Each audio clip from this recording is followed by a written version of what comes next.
Assalamu alaikum, welcome to Dialogue. I'm Taimur, Shamil.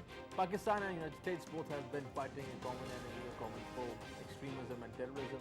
Both have been working for peace and stability in the region and primarily in Afghanistan. But 17 years on, we see that Afghanistan is still an unstable place. It's not stable, it's unstable. More terrorist organizations have come up in Afghanistan. There is Jamaat-ul-Ahrar, there is Daesh for that matter, operating freely in Afghanistan. Last year, 2017 saw unprecedented violence. 2018 also saw unprecedented violence in Afghanistan, and this continues. Pakistan has launched mega and massive military operations inside Pakistan. There were terrorist organizations once operating inside Pakistan. Pakistani people, Pakistani armed forces fought these terrorist organizations and successfully. And we lost so many innocent lives, more than 70,000 people, innocent people in Pakistan. We lost billions to the economy. But while this was going on inside Pakistan, what we have been hearing from our American friends wasn't very encouraging. At the start of this year, President Trump tweeted that United States has received nothing other than lies and deceit. This was tweeted on the 1st of January. Then again, a few days back, he tweeted that Pakistan has done nothing for United States. Keeping all these things in mind that have been happening for the last 17 years, Pakistan has made three things very clear: that Pakistan is not going to fight anybody else's war on Pakistani soil, and that it's a failed strategy in Afghanistan. United States failed strategy in Afghanistan. There has to be a political work that needs to be worked out in Afghanistan, and there's no solution other than the political work or bringing the Taliban to the negotiating table. And third, that ultimately all the countries in the region, they have to work for the peace and stability in Afghanistan, and all the countries have to take the responsibility of what goes on in Afghanistan. But primarily, US, since US is there, NATO forces are there, they have to take the responsibility of it. A few days back, day before yesterday, Prime Minister Imran Khan gave an interview to Washington Post, and he made several things very clear from the Pakistani side, that Pakistan would not become a hired gun for United States. And this means that Pakistan would not fight anybody else's war. There has to be a political solution to the Afghan war. What would be the future of Pakistan-US relations? We are going to discuss about this today. After these tweets, after Zalmay Khalilzad, the American envoy, has been visiting Pakistan, what would be the future of Pakistan-United States relations in the backdrop of what is happening inside Afghanistan? How would both countries move forward? Also keeping in mind that Pakistan is working with China, and China-Pakistan Economic Corridor is the mega activity in the region. Both countries are working on it, Pakistan and China. How is US looking at it? Are US and Pakistan both drifting away? US is getting closer to India, and perhaps Pakistan is already working with China. Would this have an impact on Pakistan-US relations, or should this have an impact on Pakistan-US relations? So far, the American State Department and the Pakistani Foreign Office, they have been working very closely. They have been working to improve relations, certainly. US State Department is very active inside Pakistan. Pakistani Foreign Office is active in the United States. Both armies of US and Pakistan are working for the peace and stability in the region. But how should Pakistan and US go further and improve their relations while we see these kind of tweets coming from White House? We are going to talk about this with our guest in the studios today, Dr. Abid Abbasi. He's an academic and a journalist and an expert in Pakistan's foreign policy. Welcome to the show, Dr. Abbasi. Talking about Pakistan and US relations, you just heard my introduction, what I just said about Pakistan-US relations. Pakistan would not become a hired gun. This statement is very clear, I would say, and very, at the same time, confident and strong. How do you see the statement? Thank you very much, Taimur. First, we should see that what the Pakistan-US relation has been in the history just after the creation of Pakistan. Unfortunately, due to our external vulnerability or security threats to our very existence, we had to join the American bloc. That was the Cold War era, and then we have been in the Americans led agreements, the pacts, the CETO and CENTO. There is a long history of love and hate relations between Pakistan and America. But now at this stage, the United States, the decision makers over there should know that this is a change Pakistan. I am not referring only to the moved into the actions and to the manifesto and to the claims of the present political party which is incumbent in power in Pakistan under Prime Minister Imran Khan. But the people of Pakistan, this is a very important thing to be kept in views while considering, while looking Pakistan-American relations to the Americans decision maker as well. Because the people of Pakistan had voted for a change in Pakistan. The mood, what Imran Khan has been portraying, what he has been telling to its nation, that here are the issues where we have been paying sacrifices. We have given the highest number of sacrifices in this war and terror. Unfortunately, this was being fought on our land or land adjoining to us in Afghanistan. The Americans, yes, they have sacrificed a lot in terms of the incident that took place, 9/11, the incident. The Americans have lost a huge, many innocent people, precious innocent people. But right after that, when this war was started, the Americans-led coalition has started, combating this terrorism in this lane.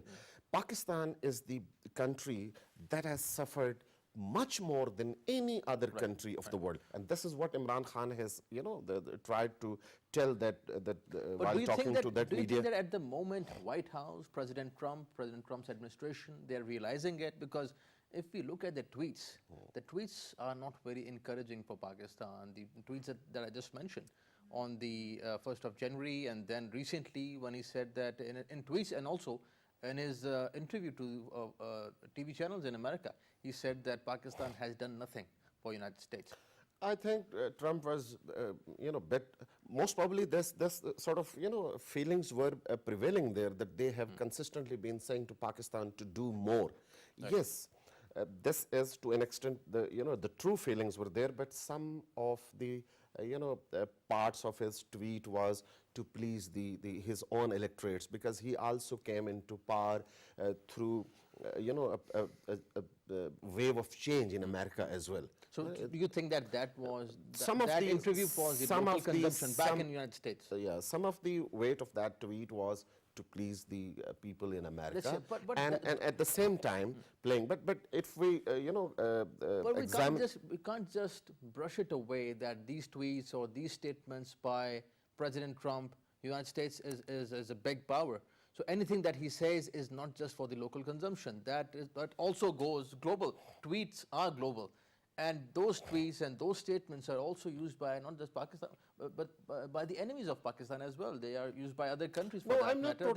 And also framing Pakistan in a specific way that, look, Pakistan has not been doing enough, Pakistan has been lying, and Pakistan is full of deceit. All these things, certainly this is not just for the local consumption. No, I do agree with you that it's not only for the local people. What I'm trying to say is that some of the weightage of that tweet, some of the weightage of that, the statements for the people of his own, electorates, his own people, but at the same time they are using the carrot and stick policy to put some pressure on Pakistan. At the same time, they are opening the negotiation sort of, page with Pakistan.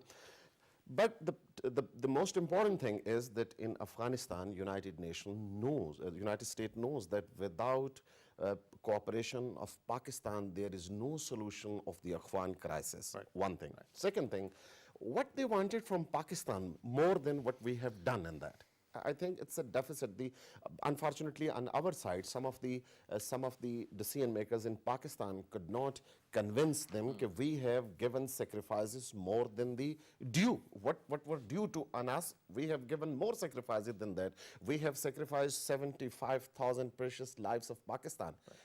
Very rightly, the Prime Minister has said that which country else has given such kind of hefty sacrifices for this war on terror?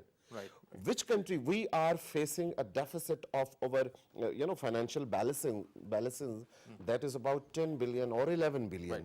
What we have sacrificed for this war on terror, that is $123 billion. We have Begum Abida Hussain with us on phone call. She is a renowned senior politician and once Pakistan's ambassador to the United States. Welcome to the show, Begum Abida. Ji, Assalamu alaikum. Welcome to the show. Assalamu alaikum. We're talking about Pakistan-US relations. Pakistan and US relations have seen many ups and downs, and recently the tweets from President Donald Trump and the statements from President Donald Trump. How do you see Pakistan-US relations in future and the future of Pakistan-US relations? Because at the moment we see that President Trump is talking about that Pakistan has not done enough. He's talking about deceit and lies from Pakistan. He's also saying that Pakistan has not done anything for United States. So in the backdrop of these statements, how do you see Pakistan-US relations? Well, you see, Donald Trump had been making negative statements on Pakistan and our performance.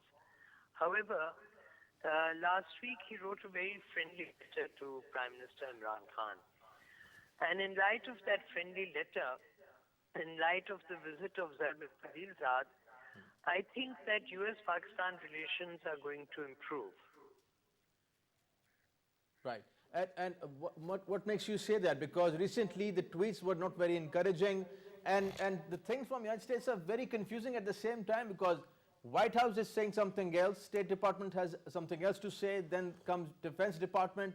So there are contradictions even within the United States as far as the approach towards Pakistan is concerned. Do you see any contradiction? No, I don't. See, the United States basically now looks at Pakistan only with a view to whatever we can do to help them in Afghanistan. And I think they've come to the conclusion that we are in a frame of mind to be helpful, which is why he wrote that friendly letter. Right. Okay. And since Pakistan is trying its best to bring peace and stability in the region, we are trying the Taliban to come to the negotiating table with the United States, but at the same time, such kind of statements from the White House, and then Zalmay Khalilzad visits Pakistan. How do you see this? Do you think that Pakistan should give a clear message that such kind of statements from the United States or from, let's say, White House would not be very encouraging for Pakistan-US relations in future? I think that our response to the United States is reasonably adequate. We have assured them that we are in a frame of mind to play a positive role as far as Afghanistan is concerned. And they also understand that we can be helpful, and our lack of interest would be detrimental to the progress with the talks that the Americans are conducting with the Taliban. Right. And Prime Minister recently in an interview to Washington Post, he said that Pakistan would not become a hired gun.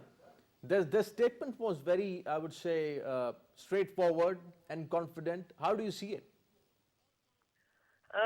Well, I thought that his interview, he stated Pakistan's position quite clearly and succinctly. And I think that the U.S. response to it should be positive. Right. Right. Thank you. Thank you, Begum Abda Hussain, for joining us. Thank you for your time. So she is of the view that things are going to improve. Certainly, we also, Dr. Abbasi, we hope that things would improve. The Pakistan-US relations would improve. There's a big Pakistan diaspora in the United States. Both countries have been working closely to improve relations, as I mentioned earlier, Pakistani Foreign Office and the State Department, and there are many other exchange programs for that matter going on between Pakistan and the United States. A lot of Pakistani people are having education in the United States. Things need to improve. But when it comes to Afghanistan, things are not very predictable. And perhaps things in Afghanistan are also not very predictable and not very encouraging for that matter. Unprecedented violence in Afghanistan, then the presidential elections are going to take place most probably next year. What is going to happen in Afghanistan, and what would be the impact of that on Pakistan-US relations? How do you see it? Do you see things improving? I think things must be improved because both countries should know. On Pakistani side, we should know that America, United States is a big force that is the superpower of the planet, and this is what Imran Khan has also said during his interview while giving his interview to Washington Post. Similarly, the reciprocal kind of feelings should be there in United States that without the support and help of Pakistan, without considering the problems being faced by Pakistan due to this Afghan war or due to the infiltration in Pakistani society, the sacrifices made by the people of Pakistan, by the armed forces of Pakistan, I think both the countries should know, and for their, benefits, their mutual benefits, the things should be on the path of improvement. And I think the wise people within decision making in America or in Pakistan, they are thinking on the same grounds, that giving the weightage, the due importance to both the countries, only then we can, put forward the issues together. Yeah. We have Lieutenant General Retired Talat Masood, a renowned senior defense analyst, with us on phone. Assalamu alaikum. Wa alaikum salam ji. So, welcome to the show. We're talking about Pakistan-US relations, and we are also talking about Prime Minister Imran Khan's recent interview to Washington Post, in which he said that Pakistan would not become a hired gun. The message from Pakistan has been very clear recently in this interview and earlier as well. How do you see Pakistan-US relations and the future of Pakistan-US relations after this interview, and also keeping in mind the tweets of President Trump? Well, I think there is a very genuine and sincere effort on the part of both to sort of mend their relationship. And that's so obvious because I think both the countries need each other. And America, particularly in respect of Afghanistan, knows the importance that Pakistan can play. And Pakistan is very much interested in peace and tranquility in Afghanistan, because without that, it would be very difficult for Pakistan to also have peace within its own country and in the region. So I think Pakistan is one country which is most affected by the happenings or the conditions in Afghanistan. And now it's a very critical period for Afghanistan, because it is more or less in a state of transition wherein either you go for elections and peace between the Taliban and the Americans, come to some sort of an understanding with the Taliban and bring peace and still retain the constitution of Afghanistan and a democratic system. So I think it's a huge challenge facing the Americans at the moment in Afghanistan. And certainly they realize that unless they have very close support from Pakistan in that regard, it would be very difficult to sort of, be able to have some sort of understanding with the Taliban. So I'm looking forward to this aspect that probably the Taliban will, agree to some sort of conditions in which both the parties, the Americans as well as the Taliban, show a certain level of flexibility.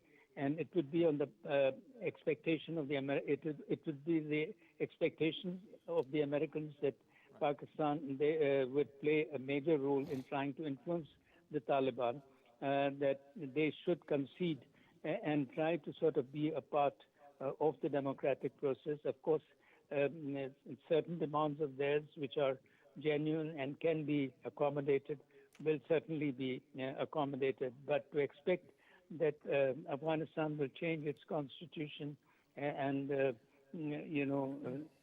sort of comply with all the demands of the Taliban would be unacceptable and would probably lead to continuation of the civil war. But most probably within the next 3 to 4 months, it is expected that the Americans will come to some sort of an understanding with the Taliban, and Pakistan will play a major role in that.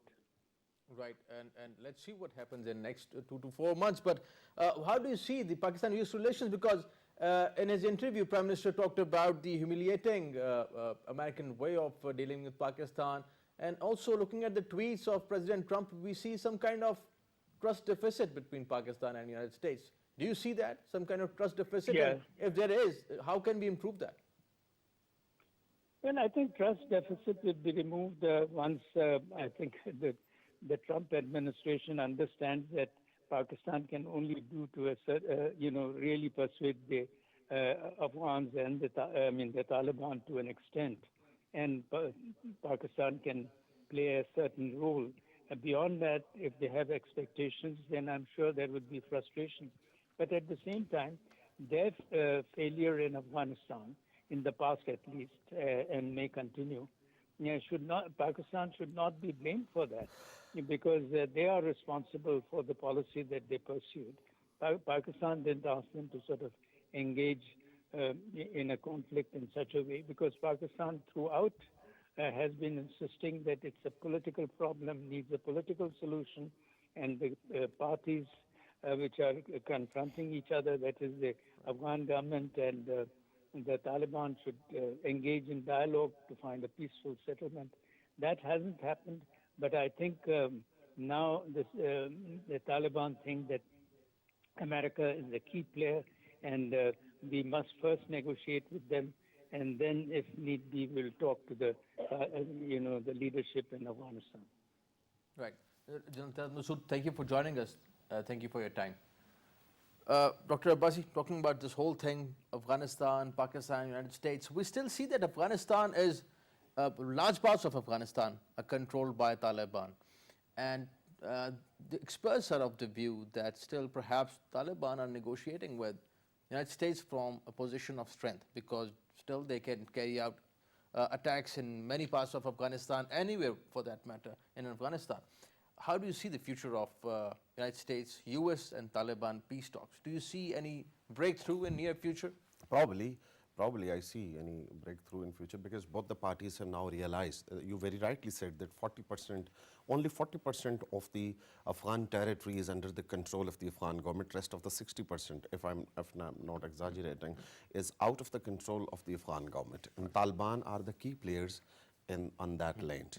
And after having 17 years of bloodshed, after the loss of huge human lives and material, sort of things in Afghanistan, and the military hardware, and the spending hefty amounts, the United States and other forces working in Afghanistan, they realized that without having a negotiation with all the stakeholders, and Taliban are obviously a big stakeholder. So after negotiation, and I think if United States is reached on this particular stage, that in Afghanistan, without holding a talk, a peace process cannot be achieved. And secondly, on Pakistani side, General Talat Masood Sahab has very rightly said that he is very experienced on Pak-US relation. That United States or the Trump administration should know that Pakistan is actually the victim of this war, and Pakistan is of the view, this is in great favor of Pakistan, that the peace process should be carried out in Afghanistan, because Pakistan is suffering its economy. We are passing through a very exchequer, stage of our history. We are looking towards other, countries or friends of Pakistan to get us, bailed out from this crunch, this financial crunch. United States should also know that they should, give us some sort of ease on our eastern border as well, keeping in view their relation with India. They should not, encourage India to put pressure on Pakistan from the eastern border, so Pakistan would be in a more better position to help them on western border. And also perhaps maybe from the western border, because there are reports and credible evidences as well from the Pakistani officials that Indian intelligence agency RAW has been very active inside Afghanistan. Yeah, this is something beyond any doubt. In Balochistan, in the western border of Pakistan, they are working. The United States being, considering Pakistan the most allied ally of the Americans, this American-led war of. Well, we'll take a break at this point. That while Pakistan and US are both fighting extremism and terrorism, while Pakistan has lost many innocent lives and billions to the economy, still there is some sort of trust deficit. How can we improve that, and how can Pakistan and US move forward with their relations? Keeping also in mind that President Trump said in his South Asia policy that US would be giving India a larger role. They would like to have India play a larger role in Afghanistan. What would be that role? Pakistan has been very vocal about this whole thing, that what would be the role given to India in Afghanistan, because we know that terrorist organizations have been sponsored by and financed by India in Afghanistan, and those terrorist organizations have been targeting innocent Pakistanis in Pakistan. We're going to continue our discussion on Pakistan-US relations and also on the future of peace talks in Afghanistan after this break. Stay with us.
Welcome back. We are discussing Pakistan-US relations and the future of peace talks in Afghanistan.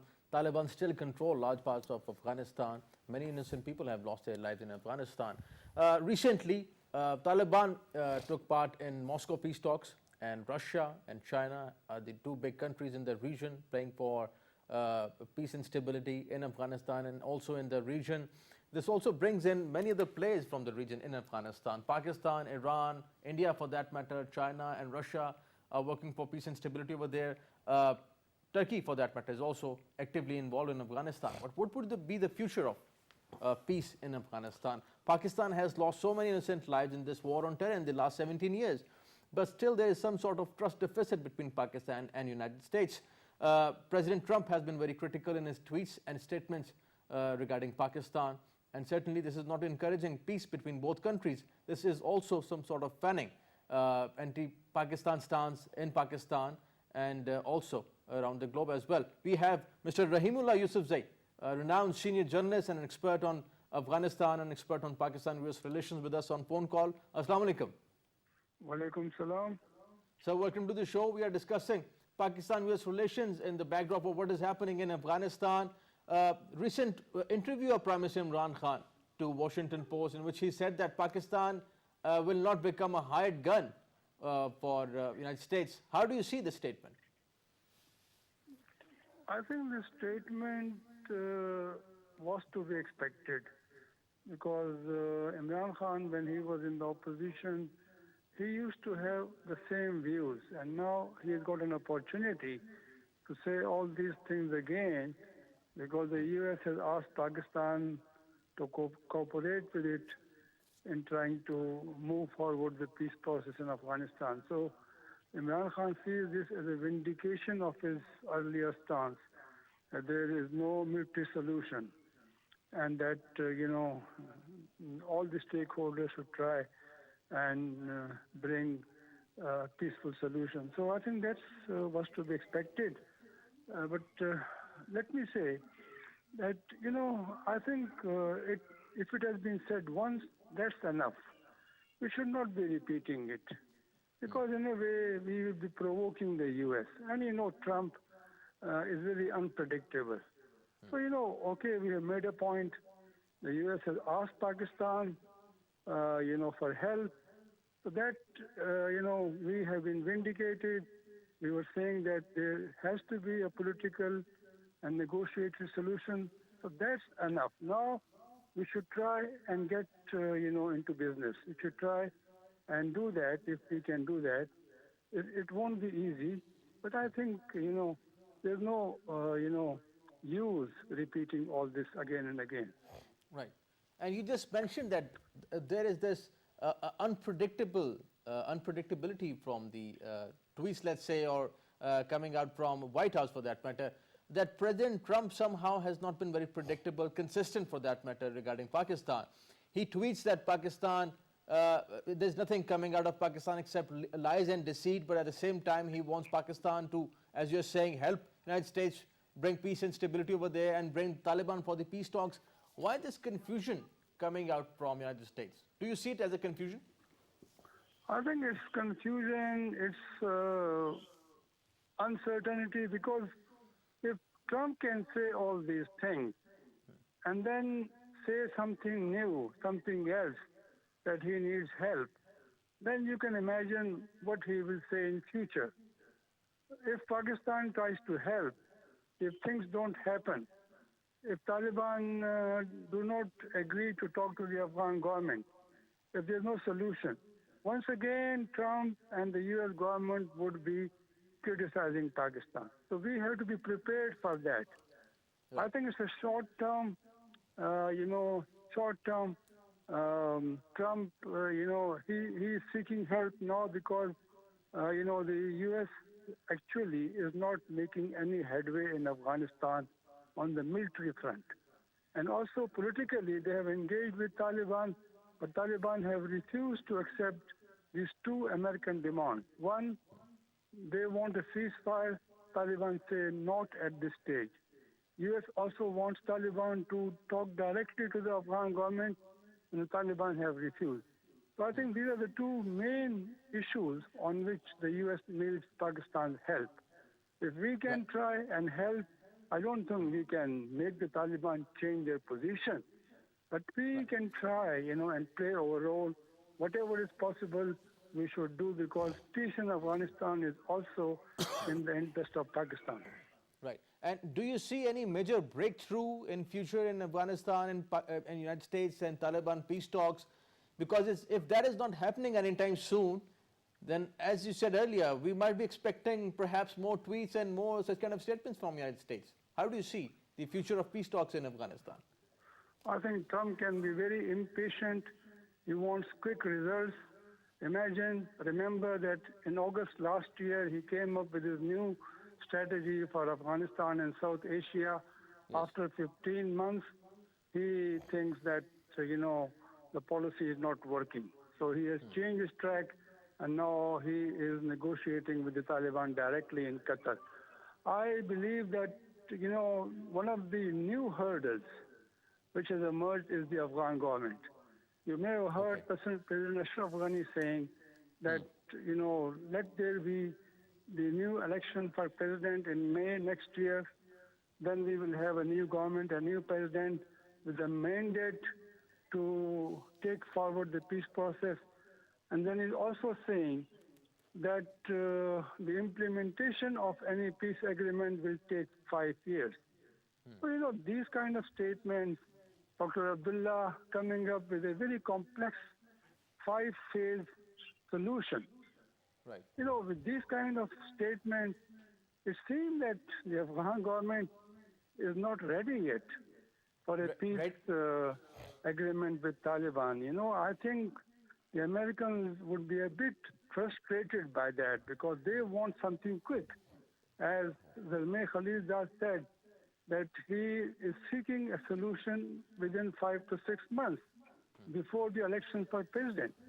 But Ashraf Ghani and Abdullah are saying something different.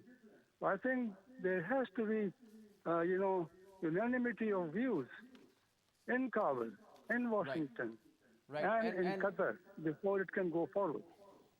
And as we can see that perhaps US and the Kabul government are not on the same page. A few weeks back, President Ghani was also criticizing Zalmay Khalilzad for having direct talks with the Taliban. Do you think that President Ghani is the new Hamid Karzai? I think, Ashraf Ghani wants to be re-elected. He wants to lead the peace process. He wants to be known as the great statesman who will bring peace to Afghanistan. That is his ambition. And Taliban have reacted to this by saying that he has no power, but he still wants to take big decisions. So I think that, Ashraf Ghani, he somehow, I think, is becoming a hurdle in the peace process. Hamid Karzai is more, cooperative and more optimistic compared with Ashraf Ghani. Dr. Abdullah, he has been disowned by his own party now in Afghanistan. So we have all these figures who want to come back into power, and somehow, because of their statements, the peace process is being negatively affected. Right. Mr. Rahimullah Yusufzai, thank you for your time. Thank you for joining us. Pleasure having you on the show. Dr. Abbasi, this is very important what Mr. Rahimullah Yusufzai was saying, because he is an expert on Afghanistan. He has been reporting on Afghanistan, covering Afghanistan for the last 30 years maybe. Yeah. So he is an expert on Afghanistan, saying that perhaps Kabul government is not cooperating with the United States or perhaps with other countries in the region. What do they want? What does Kabul government, because they have also been very critical of Pakistan, keeping in mind that there's massive corruption in Kabul, in Afghanistan, and that they have failed to actually perform on the ground in Afghanistan. How do you see that? Kabul government.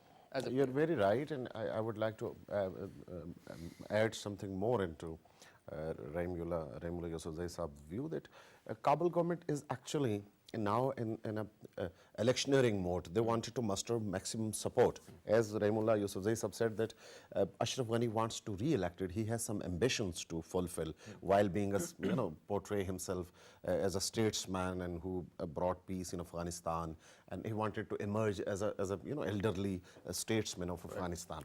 So definitely this is not the one problem would be faced by the United States while bringing peace talks with Taliban, but there are some other hurdles because the Afghan problem is actually not very simple. It's not very simplistic. It's very, complex kind of phenomena. As you earlier said that the Chinese factor is there, the Russian factor is there, the Iranian factor is there. There are, Turkey is also having some sort of, interest in the region. So keeping in view all these things, we should know that Afghan issue is a very complex issue. Just putting pressure on Pakistan, that would not be the only, way to get solution. On the second, if I could add, on the same time, contrary to that, we should also know that in Pakistan, decision makers should also know, yes, we need, it's a very dire need of Pakistani economy to get some benefits from China. We have had a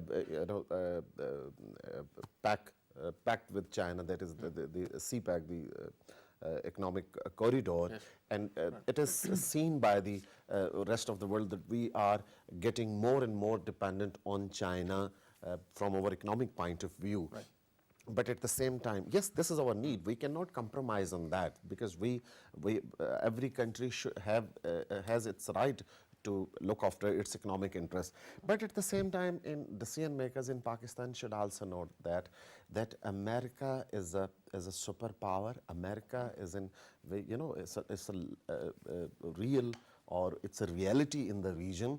We should not provoke Americans on the issue of CPAC or in the issue of our relations with China. We should be so objective to keep a balance between our relations with United States and with China, and for that matter with the rest of the forces in the region. Right, totally agree. But don't you think that Pakistan certainly needs to have a balance between our relation with China, United States, and all the countries for that matter? Pakistan has a proactive foreign policy. We are improving our relations with our neighbors for that matter. Kartarpur corridor is also another, I would say, example that Pakistan wants to improve its relations with India. And we have also seen, we have taken and also with Afghanistan for that matter. Chief of Army Staff, our Foreign Secretary, they have been visiting Foreign Minister Shah Mahmood Qureshi. He made his maiden trip to Afghanistan. Yeah. So this speaks volumes about Pakistan's foreign policy, how we want to improve our relations. But at the same time, don't you think that United States too needs to refrain from such kind of statements and tweets that would have an adverse impact on Pakistan-US relations? Because ultimately what is happening is that this is fanning that anti-Pakistan, anti-US sentiment for that matter in the region. Very right. You have said this last sentence of your question, that they should also keep in view the sentiment of the common people in the region. They should bring some ease for the government, because sometimes the government has also take some initiatives which are not liked by the common people, by the intelligentsia. And that has a direct impact on Pakistan's foreign Definitely. policy. You are creating problems for Pakistani government and decision makers to give you some sort of, a favor, some more favors in the region. When you are using this Twitter handle or the social media to create some sort of misunderstanding or putting pressure, and Pakistani people are thinking on the same line, because they are very emotional people. Yeah, Sir, and not just Pakistani people. Obviously, if President Trump is saying that, Definitely. a lot of American people would be Yes, reading yes. those newspapers. They are watching that TV channel. And if State Department is doing a wonderful job inside Pakistan, let's say, and they're trying to improve relations between Pakistan and United States, such kind of statements can actually hamper what many institutions in Pakistan and US are doing for better relations. So we need When to both the refresh that countries are getting closer for their interest in the region, these kind of misunderstandings should not be be there, created. right. I think the diplomatic ties should be dealt through diplomatic connections, diplomatic contacts, and they should be carried out within the rooms between the diplomatic people. It should not be in the social media, because it's a very fragile situation. Very It's a rightly very critical situation in Afghanistan, or the war on sensitive terror. situation It's, for it's a them. very sensitive issue. It should be dealt with more care, with more sensibility, and with more objectivity by both the sides. Dr. Abbasi, pleasure having you on the show. Thank you for your time. Thank you for joining us. And rightly said that this issue of Pakistan-US relations and looking at it in the backdrop of what is happening in Afghanistan is a sensitive issue. Pakistan and US have been working together. As I said earlier, we have been fighting a common foe, a common enemy, that is extremism and terrorism. Many innocent people lost their lives in Pakistan. They lost their lives in Afghanistan for that matter. Many US troops lost their lives in Afghanistan. There is a need to understand each other more. And the United States, especially White House, should refrain from any kind of tweets against Pakistan, because this is not going to encourage Pakistan or other countries in the region to work for peace and stability. This is actually going to hamper all those efforts made by Pakistan institutions, and also a lot of efforts made by the American institutions for that matter. As we were discussing that Pakistan Army, Pakistan Foreign Office, Pakistan institutions and the government have been cooperating with the American institutions, American government for that matter. US State Department has been very active inside Pakistan. Foreign Office and US State Department have been trying to improve relations. But tweets every now and then, sporadic tweets, discouraging Pakistan would not improve Pakistan-US relations. And also, this fans anti-American stance inside Pakistan, and also anti-Pakistani stance back in the United States. And this is certainly not what Pakistan wants. Pakistan stands for peace and stability, and also we want our friends, American friends, to do the same. Thank you for watching today's show. See you next time. Khuda Hafiz.